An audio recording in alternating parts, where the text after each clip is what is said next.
नमस्कार दोस्तों, कैसे हैं आप सब। चलिए आज शुरू करते हैं एक बहुत ही अच्छी कहानी। आज गंगा पार होने के लिए कई लोग एक नौका में बैठे धीरे धीरे नौका सवारियों के साथ सामने वाले किनारे की ओर बढ़ रही थी। एक पंडित जी भी उसमें सवार थे। पंडित जी ने नाविक से पूछा, क्या तुमने भूगोल पढ़ी है?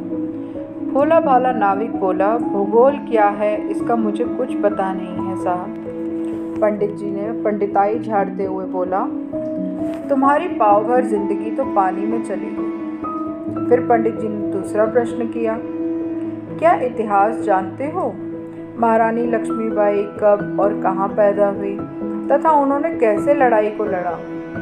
नाविक ने अपनी अनभिज्ञता जाहिर की तो पंडित जी ने विजयी मुद्रा में कहा, ये भी नहीं जानते? तुम्हारी तो आधी जिंदगी पानी में चली गई। फिर विद्या के मद में पंडित जी ने तीसरा प्रश्न पूछा, महाभारत का भीष्म नाविक संवाद या रामायण का केवट और भगवान श्री राम का संवाद जानते हो? अनपढ़ नाविक क्या कह पाता बेचारा, उसने उसे इशारे में ना कह दिया। तब पंडित जी मुस्कुराते हुए बोले, तुम्हारी तो पौनी जिंदगी पानी में चली गई। तभी अचानक गंगा में प्रवाह तीव्र होने लगा। नाविक ने सभी को तूफान की चेतावनी दे दी। पंडित जी से पूछा, पंडित जी नौका तो तूफान में डूब रही है, क्या आपको तैरना आता है? पंडित जी तो बहुत घबरा गए, बोले, अरे मुझे तो तैरना वैरना कुछ नहीं आता। नाविक ने स्थिति भांपते ही कहा, अब तो तुम समझो तुम्हारी पूरी जिंदगी पानी में चली गई। कुछ ही देर में नौका पलट गई और पंडित जी बह गए।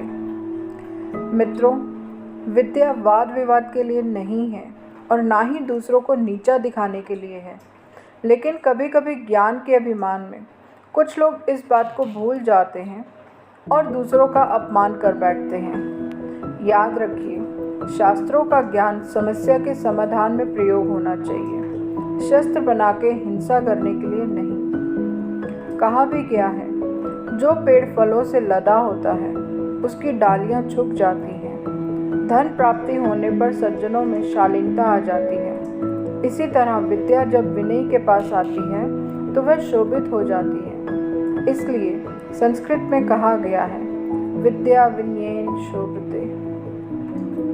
दोस्तों, अगर मेरी ये कहानी आपको अच्छी लगी हो तो प्लीज़ इसे लाइक करिए, शेयर करिए, सब्सक्राइब करिए। Thank you.